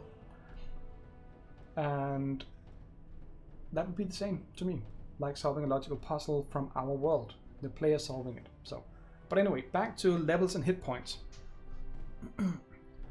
Yeah, definitely characters should take the choice that makes sense to the character. I had a character beheaded once because I, as a player, knew that there was sort of a choppity guillotine-ish trap in the next room, but my character was seriously spooked out because the shadows had come to life and were trying to kill her. So I saw this open doorway and I saw light in there, so naturally I just ran. I did not stop my character from running in there, even though I, as a player, had seen what happened to the first character who ran in there. The character survived. I had my head chopped off.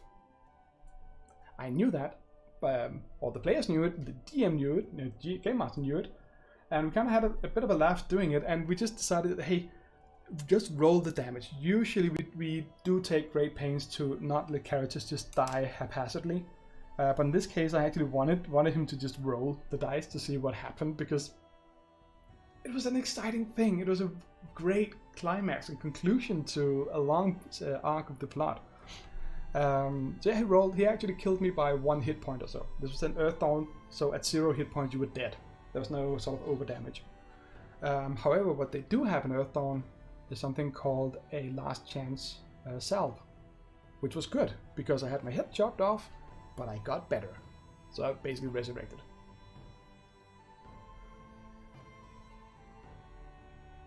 Yeah, exactly. Hidden gaming. Take another player out. Give players knowledge that the others, or give a character, not give the player the knowledge the character has that the other characters and players may not have.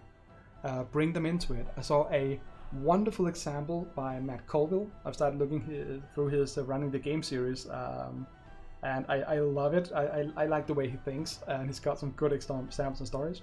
One of them is that he actually, in one of the scenarios, he convinced one of the other players to play the bad guy polymorphed as the player's character and come up with all sorts of silly excuses for why the character couldn't do the things they normally could. I don't know, it could be spellcasting, whatever. The player's challenge was to avoid those situations and avoid getting caught until, you know, at the end, where they come into this room, they're chasing down the bad guy, and then they find the player character being bound and gagged or whatever being taken prisoner, and then you just look over to this copy of the same character and just go, what? And the player was in on this. Obviously the DM was in on this. The rest of the party was not. I think that's a brilliant way to do it, because it gives you that aspect of role playing, and the players do not see it coming. Shouldn't be done all the time. Use it sparingly, otherwise it'll just dilute and not really be as powerful when you do it. But doing something like that, I wish I'd gotten that idea, and I'm so going to copy it. So anyone playing with me as a DM, assume that all the other characters in your party are not really their characters, or the normal characters. Just fair warning. No, but classes, levels and hit points. What were you thinking along the lines of that, Rohan? I'm inclined to agree with you. Same with classes. So I'm guessing you have something specific in mind. Also, I'm pretty much done painting for today, really.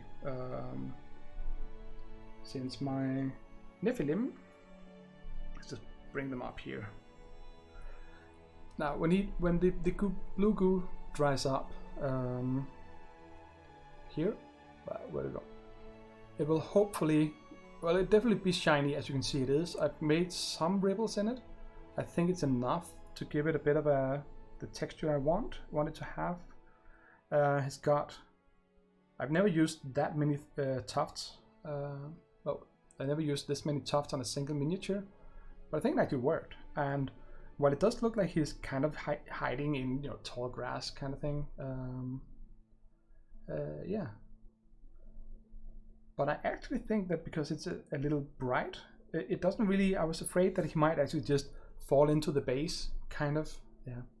And I was like, yeah, it's not even remotely possible for level 1 to film that kind of stuff. Exactly. I agree completely. Now let's take a look at the. Where do we go? The Nephilim here. I can see him on. I can see him on our game board. I think that works. The black rabble, it's a little more gray out in the real world, but it falls in with the rim of the base, which is kind of what I was hoping for, and what I wanted to do. So you actually get sort of emphasis on the whiteness, making him look slightly whiter and more sickly, pale. So yeah, that went well.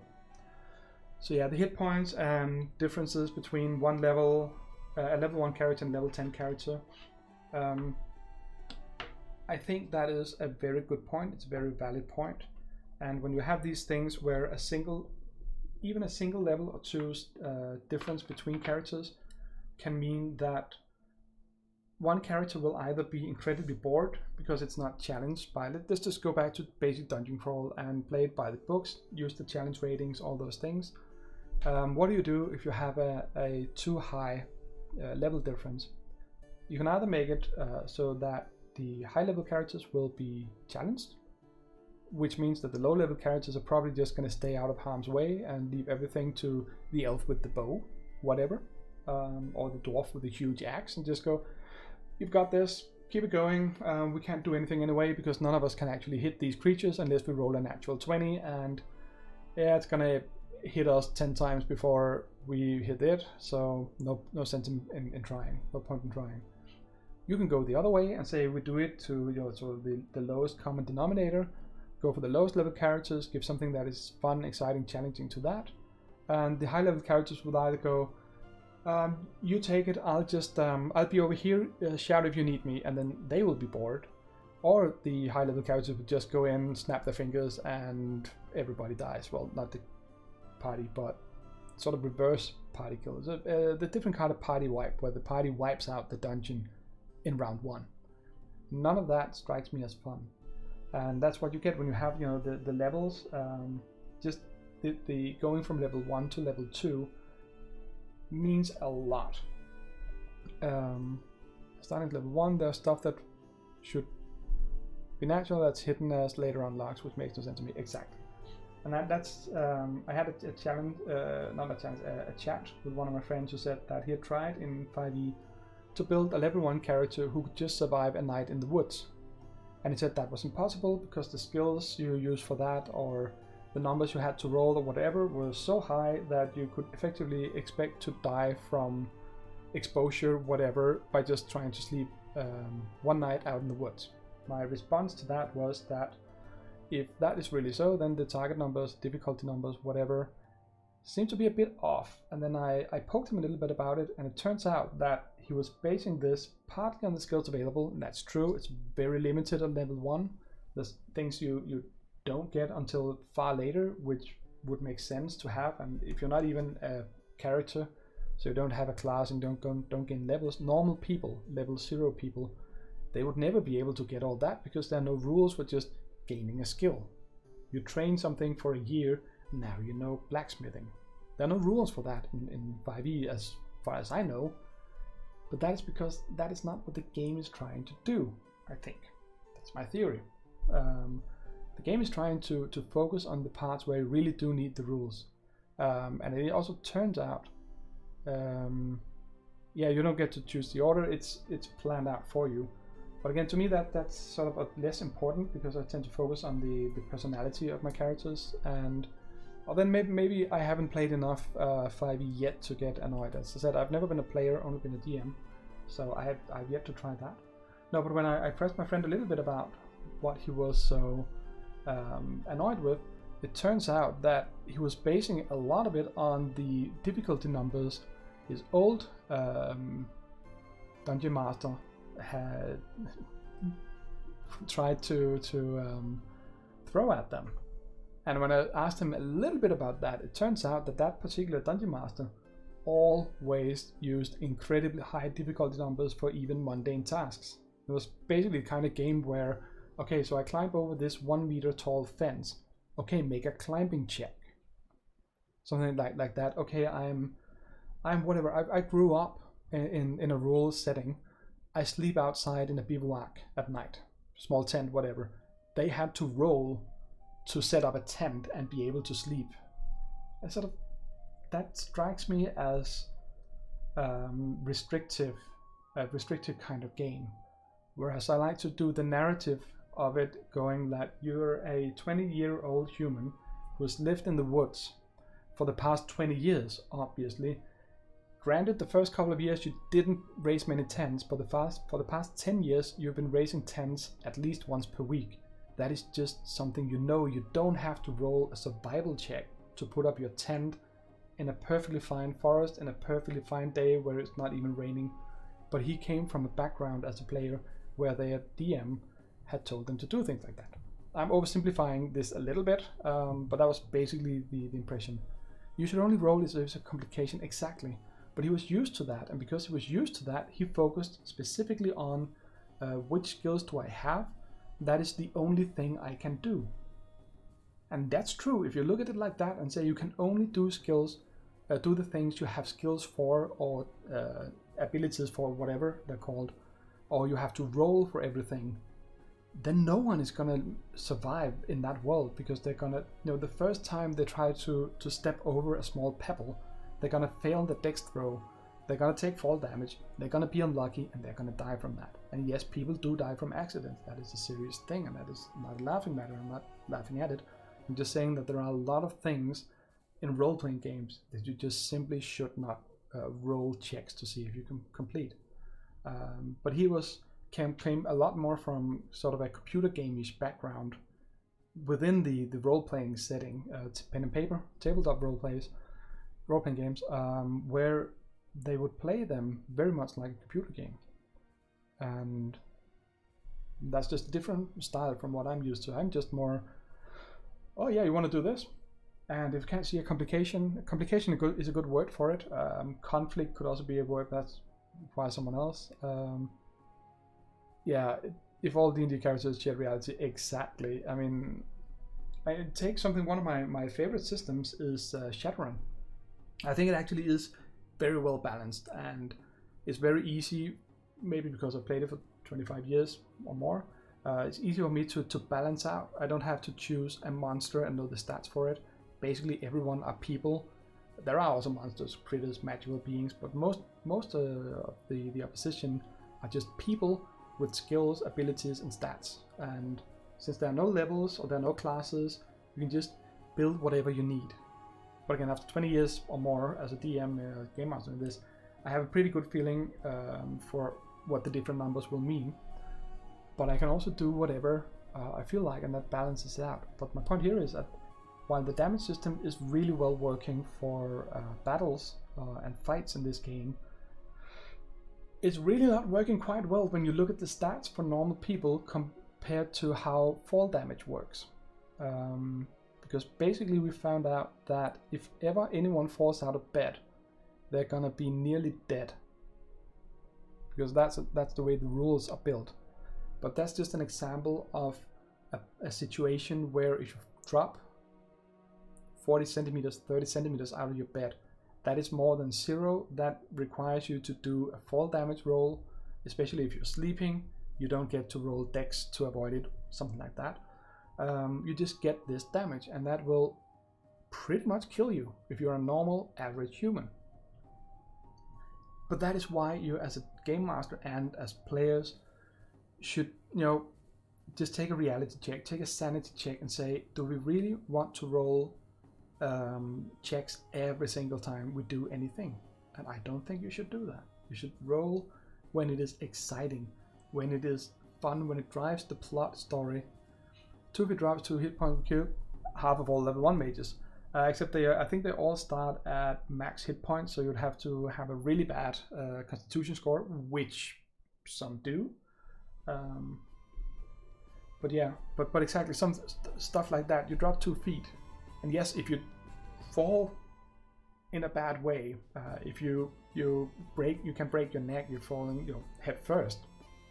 There's a reason why you shouldn't jump into just one dives in the low end of the pool. You should not do that. You can injure yourself pretty badly.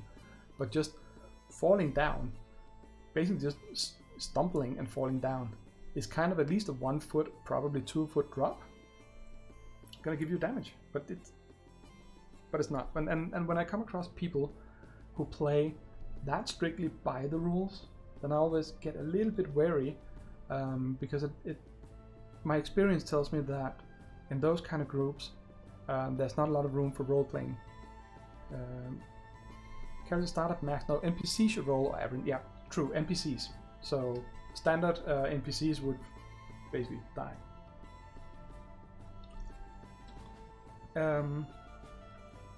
But to me, it is more important about, as I've said many times, telling the good story and the right story.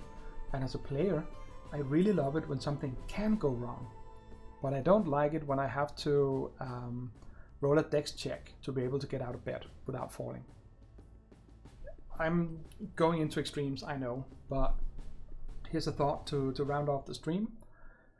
Would you rather play a game where every single rule, as a hypothetical question, would you rather play a game where everyone follows every single rule to the letter, no exceptions, all the rolls that should be rolled are done, all results are respected, also from the DM? Or would you rather play a game where people solely succeed based on how well they describe what the character is doing? I know there are different differences in other way, but I like to do this sort of do black and white check. It's never going to be black and white. We just go to the extremes and say, would you rather strictly follow the rules without any kind of role play, or would you strictly be complete role play without any kind of rules? Exactly, and I fall in the same category, because if I was really was forced to choose between no rules, all role play, or all rules, no role play, I would take role play. Loosey goose, make it make sense, describe what you do, and then the GM can describe the actions or whatever. But even concrete, solid example from our Forbidden Lands game. I remember, Gloomhaven, exactly. Gloomhaven is a wonderful board game. Has really good, well thought out rules, but there's not a lot of role playing in it to me. Doesn't mean I don't enjoy it. There's just not a lot of wiggle room. There's no point in that game going, I light a smoke, because But Malifaux, I remember when we started Forbidden Lands, and you made your Wolfkin Ranger kind of thing. And I think the equipment list said that you had a sword or whatever, and you asked the game master if you could have an axe instead, because you felt it would be more suitable. And the sword and the axe are basically interchangeable. They're completely the same. And I just remember sort of, the small hairs on the back of my neck just standing up when you got a no. Because our GM just looked in the book and said, no, but it says you have a sword, therefore you have a sword. And it just went, did that just happen? It doesn't matter. Even if there was a stat difference, it still doesn't matter. You have, as game master, you have a player who wants to customize and bring some personality into this character.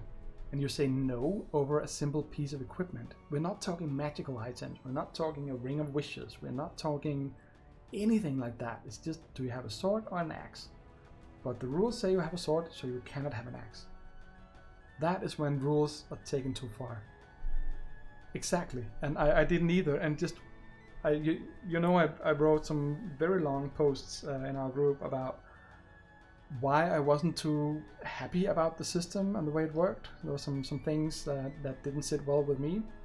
Now this was a GM's call, the other one, but it boggled my mind completely that should even be an issue.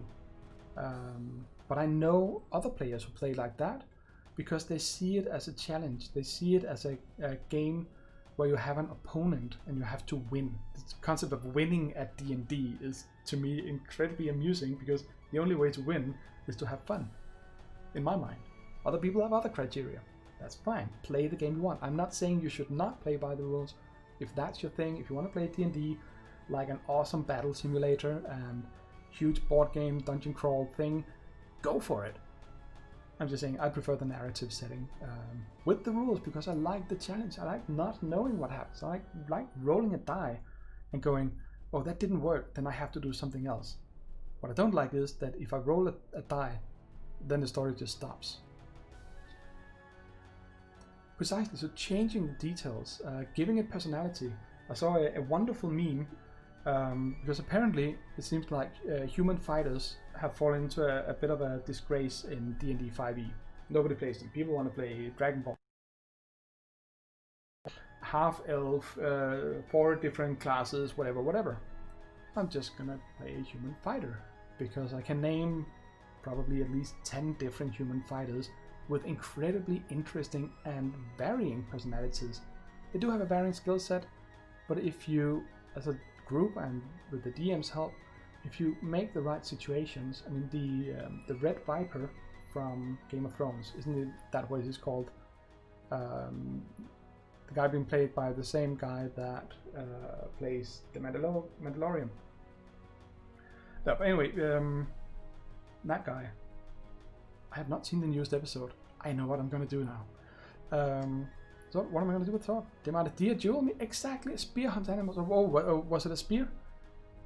And it was a spear, not an axe. And also an axe would make more sense to someone out in the woods because you can chop firewood with an axe. So yeah, I know I'm missing out. I burned through that series so hard. No, but my final thoughts on this is, again, I saw this meme where something, so you think a human fighter is borrowing something.